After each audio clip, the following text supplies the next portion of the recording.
12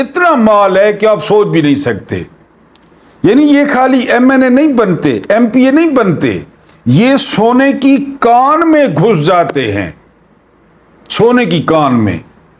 لہذا I am F, آپ کسی نشئی کو دیکھ لیں, خدا نخواستہ آپ کا کوئی جاننے والا ہو, رشتہ دار ہو, آپ دیکھ لیں اس کا کام کس طرح چلتا ہے. میں تو چونکہ میاں والی سے ہوں, اپنی بات کرتا ہوں. میاں والی میں تو آپ کو پتہ ہے نیم قبائلی علاقہ بہت زیادہ ہے, یہ نشہ وغیرہ لوگ کرتے ہیں. وہ 6-6 فٹ کے جوان ہیں جو نشہ کرتے ہیں, وہ 10-10 روپے مانگتے ہیں, یقین کریں 20-20 روپے مانگتے ہیں. یعنی 10 مجھ سے لیے, 10 آپ سے لیے, 10 کسی سے لیے, وہ کوئی جو ہے نا, اور 6 فٹ کا, یعنی وہ پھر ان کے پاس 70-100 بن گئے نا, تو چھوٹی سی پوڑی ملتی ہے نشے کی, وہ وہاں سے لی اور نشہ پورا کیا. ان کے ساتھ یہی ہے. اب یہ لائف سٹائل کو ریورس نہیں کر سکتے. کس طرح ریورس کریں؟ وہ جو 4-4 5-5 منقولہ اور غیر منقولہ شادیاں کر رکھی ہیں, وہ میں نے آپ کو ایک تقریب کا بتایا کہ میں نے ایک تقریب میں شرکت کی ہے. یقین کریں میرے 14 طبق روشن ہو گئے ہیں میریٹ میں. میں نے آپ کو بتایا کہ وہاں پہ ایسی چیزیں تھیں مجھے پتہ ہی نہیں چلتا تھا کہ ان کو کھاتے کیسے ہیں.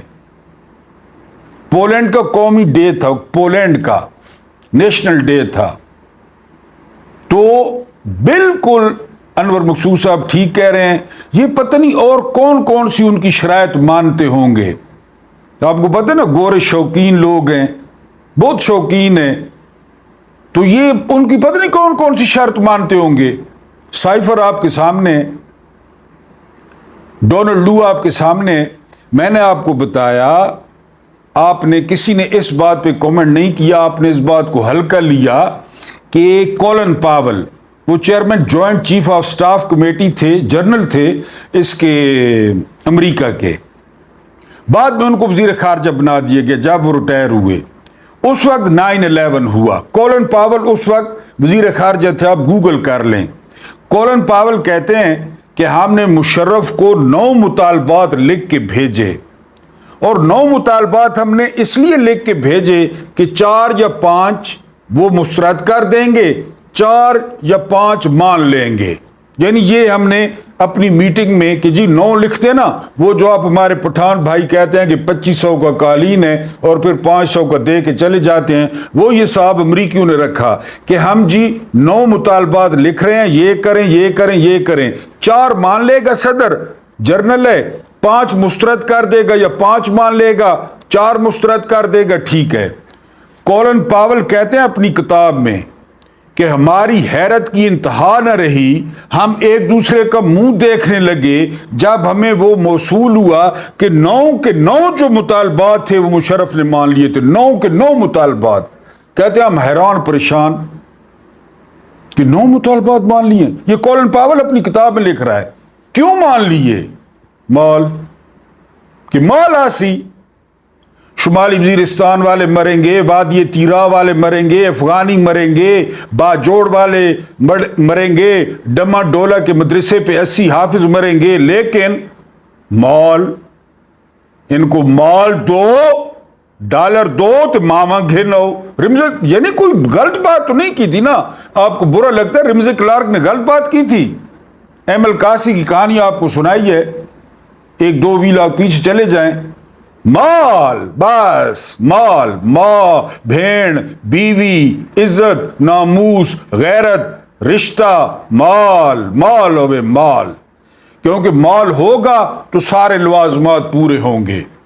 مال تو یہ شرط انور مقصود صاحب نے بتائی ہے, اور وہ جو شرط کہیں گے, کیونکہ میں نے آپ کو بتایا یہ نشئی ہیں, یہ نشئی ہیں, انہوں نے نشہ پورا کرنا ہے. انہوں نے جو ہے نا اس مئی اور جون میں ٹائی کوڈ لگانے ہیں. ٹائی کوڈ وہ 17 پیوندوں والی بات تو نہیں ہے نا. تو انہوں نے جو ہے نا اے سی, وہ ایک کمرے میں 4 اے سی چلانے ہیں, ٹھیک ہے جی. اور گاڑی میں بیٹھنے سے پہلے اس کے صاحب کے ڈرائیور آدھا گھنٹہ پہلے اے سی چلائے گا. تو اس طرح جو ہے نا وہ یہ چل رہا ہے.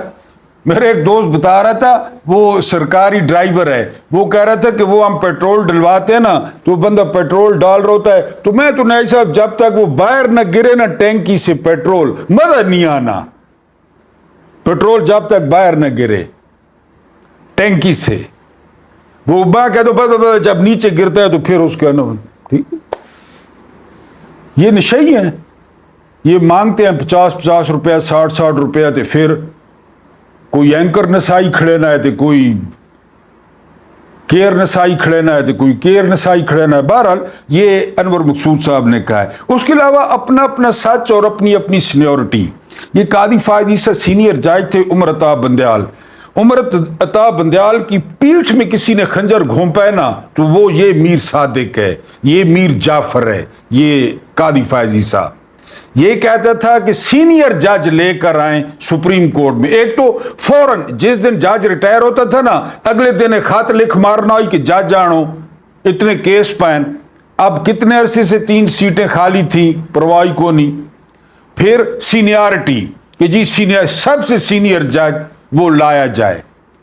اب سب سے سینئر جج کون تھا پتہ ہے آپ کو؟ عامر فاروق، نظام کا اور سسٹم کا سب سے بڑا فیسیلیٹیٹر عامر فاروق سب سے سینئر تھا، لیکن عامر فاروق کو نہیں لے جایا گیا سپریم کورٹ میں۔ کیوں؟ وہ نظام کا سہولت کار ہے اور وہ ان کی ضرورت ہے، اور پنجاب ہائی کورٹ کا 2-3 مہینے میں نام روشن کر دیا تھا ملک شہزاد صاحب نے۔ ٹکر دے رہا تھا وہ ٹک ٹاکر کو، ٹریبونل جج لگائیں، دہشت گردی کے جج لگائیں، اس کو بلا لیا قاضی فائد عیسی نے۔ آپ دیکھیں نا نیکسس دیکھیں، نیکسس اب نیکسس دیکھیں، اب یعنی قاضی فائد عیسی ان کے پیرول پہ ہے، انہی کی مدد کر رہا ہے۔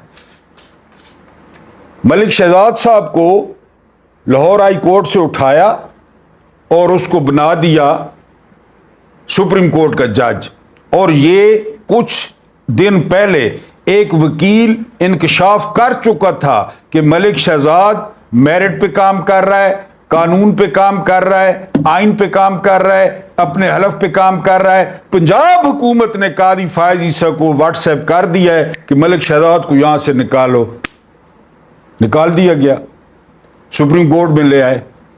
اب پھر موجاں آج صدیق جان صاحب کہہ رہے تھے کہ جو کوئی پی ٹی آئی کا اگر ورکر بچ گیا تھا ظلم و ستم سے تو وہ تیاری پکڑ لے، کیونکہ ملک شہزاد صاحب چلے گئے ہیں اور اب جو چیف جسٹس آ رہے ہیں تو وہ پھر جو ہے نا وہ تیاری پکڑیں، صدیق جان صاحب کہہ رہے تھے۔ کیونکہ آپ کو پتہ ہے یہ ہر چیز ملا کے کھیلتے ہیں۔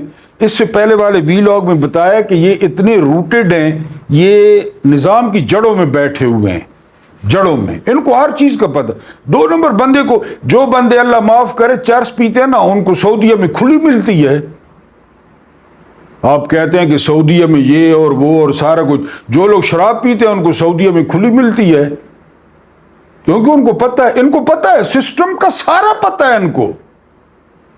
تو ملک شہزاد نے ٹف ٹائم دیا، ملک شہزاد کو اٹھا کے سپریم کورٹ قاضی صاحب کی طرف پیغام گیا کہ ہمیں جو ہے نا وہ تنگ کر رہا ہے، قانون کی بات کرتا ہے، آئین کی بات کرتا ہے، میرٹ کی بات کرتا ہے۔ قاضی صاحب نے کہا فکر ہی نہ کرو، جب عمر عطا بندیال چیف جسٹس سے تو سینیارٹی سینئرز کو لائیں، اب عامر فاروق کو نہیں کہ عامر فاروق سہولت کار ہے، وہاں سے ایک 4تھے نمبر کا یا 3رے نمبر کے کوئی بلال صاحب ہیں پنجاب ہائی کورٹ کے، ان کو بھی اٹھا کے جج سپریم کورٹ کا۔ اس ملک کا مسئلہ کیا ہے؟ انٹرو میں بتایا، منافقت، منافقت۔ یہ وہی قاضی فائد عیسی ہے جس نے عمر عطا بندیال کی سپریم کورٹ کو جیم کر دیا تھا، یقین کریں، خط پہ خط، خط پہ خط۔ اور اب اپنی باری آئی، یہاں اپنا اپنا سچ ہے، اپنی اپنی سینیورٹی ہے، اپنی اپنا میرٹ ہے، اپنا اپنا سچ ہے، اپنا اپنا جھوٹ ہے، یہاں یہی ہے۔ اب قاضی فائد عیسی کے آج سارے تقریباً جو وی لاگرز ہیں انہوں نے اس پہ بات کی ہے کہ کہاں گئے وہ آپ کے اصول، کہاں گئے وہ عمر عطا بندیال کو لکھے ہوئے خط۔ اور جتنا عمر عطا بندیال کو اس شخص نے تنگ کیا نا اتنا کسی نے بھی نہیں کیا، اور اس کی سپریم کورٹ کو چلنے نہیں دیا اس شخص نے۔ کسی بینچ میں عمر عطا بندیال شامل کرتے، یہ بھاگ جاتا، بینچ ٹوٹ جاتا، اور بغیر کام کے تنخواہیں لیتا رہا ہے۔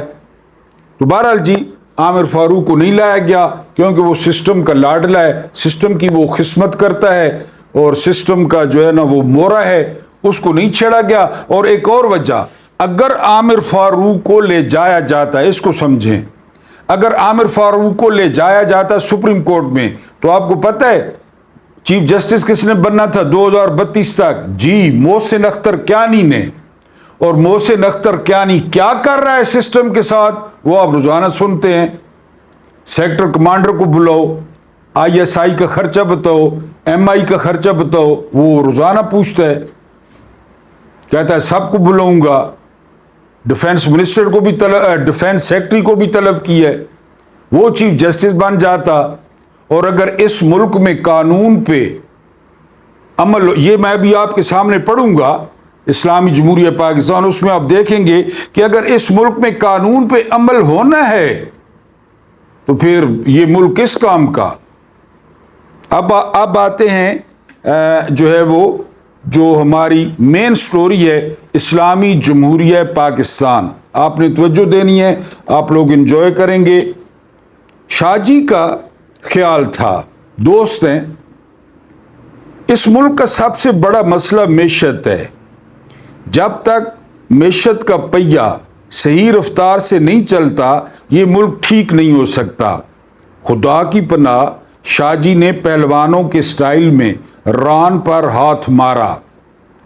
جس ملک کا گروتھ ریٹ مائنس میں ہو، زراعت کی شرح نمو 1% سے کم ہو، اس کے علاوہ آبادی کی شرح جو ہے 2.8 ہو، جس ملک میں 4 کروڑ 15 لاکھ مزدور ہوں، 1516 افراد کے لیے ایک ڈاکٹر، 31,580 افراد کے لیے ایک ڈینٹسٹ، 3,639 مریضوں کے لیے ایک نرس، اور 1,490 بیماروں کے لیے ایک بستر، 1500 مریضوں کے لیے ایک بستر ہے اس ملک میں۔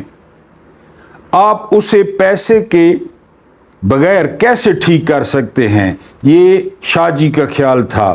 شاہ جی نے ران پر دوسرا ہاتھ بھی دے مارا، بھائی صاحب معیشت ٹھیک کریں، انڈسٹری لگائیں، ٹریکٹر چلائیں، منڈیاں بنائیں، اور کاکے گھٹائیں کاکے، اور تعلیم بڑھائیں، پھر کہیں جا کر ملک ٹھیک ہوگا۔ مجھے ہمیشہ کی طرح شاہ جی سے اختلاف تھا۔ میرا کہنا تھا اس ملک کا سب سے بڑا مسئلہ تضاد ہے، منافقت ہے، فرق ہے، تضاد، ضد۔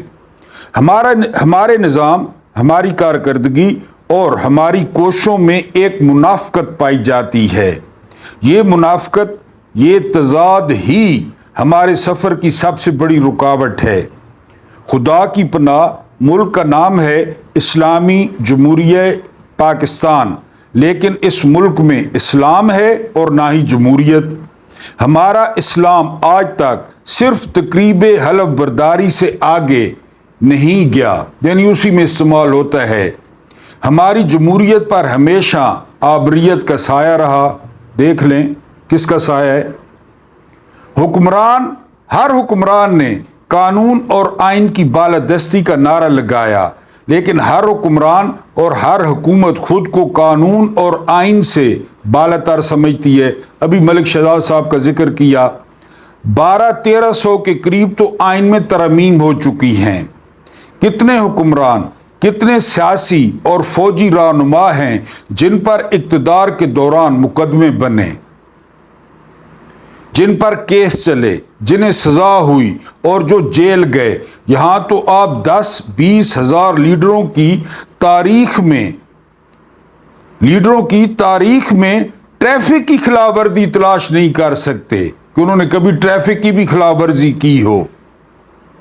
جس دنیا میں تمام لیڈر اپنے دور اقتدار میں عدالتوں اور تھانوں میں دکھائی دیتے ہیں، اس دنیا میں آپ اپنا حکمران یا اس کے خاندان کا کوئی فرد دکھا دیں جس پر اقتدار کے دوران مقدمہ بنا ہو یا وہ تھانے کچہری میں پیش ہوا ہو، جاتے بھی ہیں تو فوراً باہر۔ وہ یاد نہیں ہے ٹک ٹاکر کو نیب نے بلایا تھا لاہور میں اور انہوں نے وٹے مار مار کے نیب کا کیا اشر کیا تھا؟ دیکھ لیں سارے حکمران، جبکہ قانون توڑتے ہی یہ لوگ ہیں۔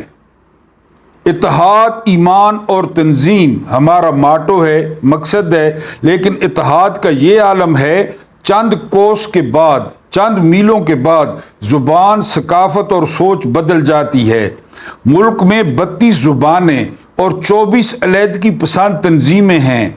پاکستان کے اندر پاکستان کا جھنڈا جلایا جاتا ہے، ملک توڑنے کے لیے جلسے ہوتے ہیں، علیحدگی پسند تنظیمیں باقاعدہ الیکشن میں حصہ لیتی ہیں، پنجابی غدار اور سندھی غاصب کے نعرے لگاتے ہیں۔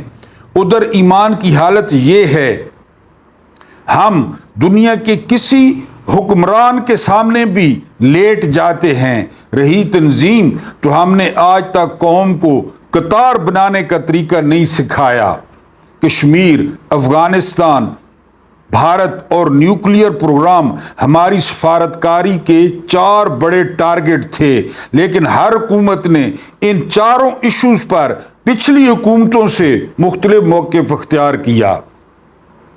مختلف یعنی 4 ہمارے یہ ٹارگٹ تھے، لیکن ہر کوئی اپنی بانسری بجاتا ہے۔ میرا سانس پھول گیا۔ شاہ جی بدستور رانوں پر ہاتھ مارتے رہے۔ میں نے عرض کیا، شاہ جی اردو ہماری قومی زبان ہے، اس زبان کے لیے ہم نے پاکستان حاصل کیا، بنگالیوں کو ناراض کیا، لیکن 54 سال گزرنے کے باوجود ہم اپنی قومی زبان کو قومی زبان کا درجہ نہیں دے سکے۔ 78 سال ہو گئے ہیں، آج بھی ہماری ساری دفتری، قانونی اور حکومتی سرگرمیاں انگریزی میں ہوتی ہیں۔ آج بھی اس ملک کے 70% لوگ اردو نہیں لکھ سکتے، 45% لوگ بول نہیں سکتے اور 38% لوگ سمجھ نہیں سکتے۔ یہ قومی زبان ہے۔ اسلام ہمارا قومی مذہب ہے اور اس ملک کی بنیاد ہے۔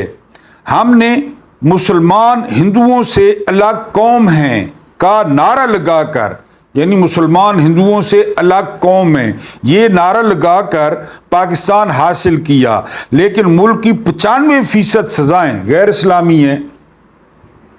ہم آج بھی سود ہماری معیشت کے لیے ناگزیر ہے۔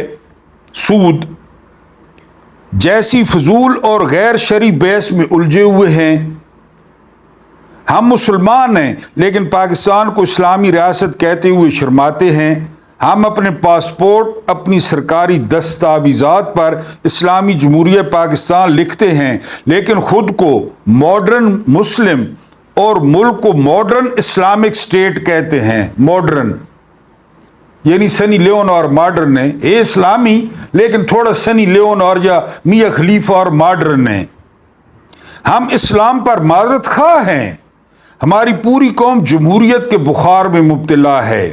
ملک میں 151 سیاسی جماعتیں ہیں، یہ تمام جمہوری پارٹیاں ہیں، لیکن ان میں کوئی جماعت جمہوری طریقے سے اقتدار میں آنے کے لیے تیار نہیں۔ یہ جمہوری طریقے سے آئے ابھی والے، جمہوری طریقے سے تو ان کو 20 سیٹیں تھیں، کیری ڈبا پارٹی یا کوسٹر پارٹی، جمہوری طریقے سے۔ ہر جماعت، ہر جمہوری لیڈر کسی شعبدے، کسی کرشمے اور کسی چھیڑ چھاڑ، خوشخبری کا، چھپر پھاڑ خوشخبری کا منتظر ہے۔ میری نظروں کا مسئلہ ہے چھپر پھاڑ خوشخبری کا کہ اچانک لاٹری لگ جائے۔ قریباً تمام سیاسی جماعتوں میں شخصی یا خاندانی آمریت قائم ہے۔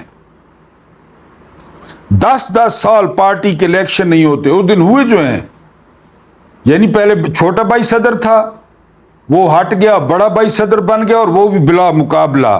پارٹیاں دوسری پارٹیوں کے لیڈروں کو الیکشن لڑنے کا حق دینے کے لیے تیار نہیں۔ جتنے بھی لیڈرز ہیں یہ سارے جمہوریت کے سرپرست حکومت سے مطالبہ کرتے ہیں نواز شریف وغیرہ کو الیکشن لڑنے کی اجازت نہ دی جائے، یعنی اب عمران خان کو اجازت نہیں دی گئی، یعنی یہ جمہوریہ کہتے ہیں کہ اس کو الیکشن لڑنے کی اجازت نہ دی جائے، ایک دوسرے کے بارے میں کہتے ہیں۔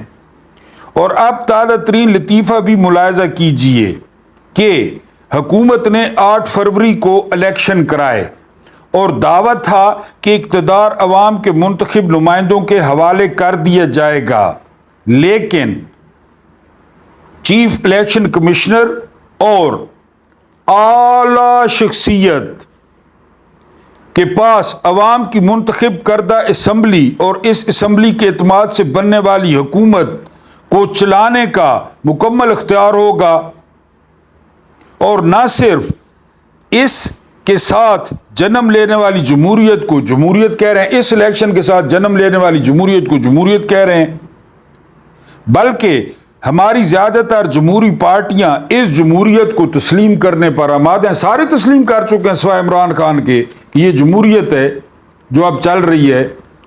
8 فروری کو دن کے 5 بجے تک کیا ہوا، رات کو 12 بجے تک کیا ہوا، پھر 9 فروری کو کیا ہوا، ساری پارٹیاں کہتے ہیں یہ جمہوریت ہے۔ میرا سانس تیزی سے چل رہا تھا، شاہ جی مسلسل پہلوانوں جیسی حرکتیں کر رہے تھے، میں نے پانی کا گلاس پیا اور ٹشو سے منہ صاف کر کے۔ شاہ جی یہ وہ تضادات ہیں، یہ منافقت ہے جو ہمیں لے بیٹھی ہے۔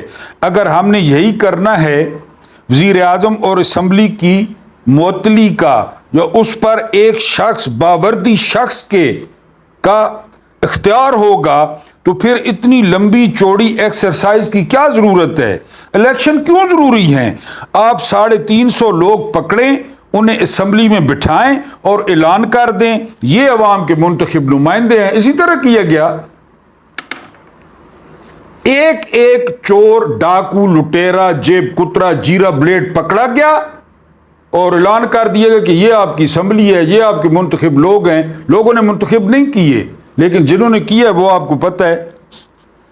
جی کہیں سے کوئی الف دین لائیں، اس سے حلف لیں اور عوام کو حکم دیں تا حکم ثانی سے وزیر اعظم سمجھا جائے۔ پالشیا، یہ پالشیا کدھر سے آیا ہے؟ پالش مار مار کے، خوشامد کر کر کے، گیٹ نمبر 5 ڈگی میں چھپ چھپ کے ملاقاتیں کر کے آپ انہوں نے اعلان کر دیا یہ وزیر اعظم ہے۔ ٹھیک ہے، بات ختم۔ کم از کم الیکشن کے 70 ارب تو بچیں گے نا۔ اگر اسلام اور ماڈرن اسلام دو مختلف چیزیں ہیں تو آپ اس ملک کا نام ہی modern Islamic state of Pakistan رکھ دیں، یعنی ماڈرن ہو نا، تساں ماڈرن ہو تو بس ٹھیک ہے، ماڈرن رکھو۔ کم از کم ہمارے قول و فعل کا تضاد تو ختم ہو جائے گا۔ اگر ہم نے انگریزی ہی سے کام چلانا ہے تو آپ انگریزی کو قومی زبان کا درجہ دے دیں تاکہ اردو اور انگریزی کے درمیان لٹکنے کا سلسلہ تو بند ہو جائے۔ اگر جمہوریت وہ ہے جسے آپ جمہوریت سمجھتے ہیں تو پھر آپ مہربانی فرما کر پاکستان میں جمہوریت کے لفظ پر پابندی لگا دیں۔ اگر یہ جمہوریت ہے تو یہ، اور یہ ٹک ٹاکر والی یہ جمہوریت ہے تو پابندی لگا دیں تاکہ عوام کو یہ معلوم ہو ساری جماعتیں اقتدار پارٹیاں ہیں، اور اگر ہم نے قانون اور آئین کے ساتھ یہی کرنا ہے تو آپ مہربانی فرما کر یہ قانون بنا دیں۔ آج سے اس ملک کا ہر با اقتدار شخص قانون سے بالاتر ہوگا۔ کم از کم ہم منافقت کے گناہ سے تو بچ جائیں گے۔ یہ اعلان کر دیں کہ یہ قانون کے نیچے نہیں ہے، قانون مالو مسلی کے لیے اور جو ہے نا وہ جید مراسی کے لیے، محمود نیادی کے لیے، اور جو ہے نا وہ میرے جو ہے نا وہ دو شیخ امتیاز کے لیے، میرے بھائی صدیق کے لیے، ان لوگوں کے لیے ہے۔ باقی یہ قانون سے پہلے بھی بالاتر ہیں تو آپ آئین میں لکھ دیں کہ یہ آئین سے بالاتر ہیں۔ شاہ جی آخر شاہ جی ہم کب تک کچرے کے ڈبوں پر گلاب کا عرق چھڑتے رہیں گے؟ یہ کچرے کے ڈبے، یہ سیاسی لاشیں، ہم کب تک خرابات کو عبادت گاہیں کہتے رہیں گے؟ ان ڈھیریوں کو، گند کی ڈھیریوں کو ہم کب تک چیلوں کو تیتر ثابت کرتے رہیں گے؟ ہم کب تک اپنے آپ سے جھوٹ بولتے رہیں گے؟ کب تک خود کو دھوکہ دیتے رہیں گے؟ اب آپ کی مرضی ہے، آپ نے جب تک اپنے آپ کو دھوکہ دینا ہے آپ اپنے آپ کو دھوکہ دیں۔ نہ یہ اسلامی ہے، نہ یہ جمہوری ہے، ہاں ماڈرن ہے، بالکل ماڈرن کر دیں۔ جس طرح میں نے کہا میاں خلیفہ، سنی لیون اور مجھے نام آتے نہیں ہیں، موجیں ہی موجاں ہر طرف، بالکل تاکہ نظارے نظارے آ جون۔ اللہ پاک تو آپ کو آسانیاں عطا فرماوے، آسانیاں ونڈونی توفیق عطا فرماوے۔ اللہ پاک تمہاری مزدوریاں تے رودیاں برکتاں پاوے۔ اللہ پاک تمہارے دسترخوان کو وسیع و ریز کر دے تے میں کو برداشت کرنا بہت بہت شکریہ۔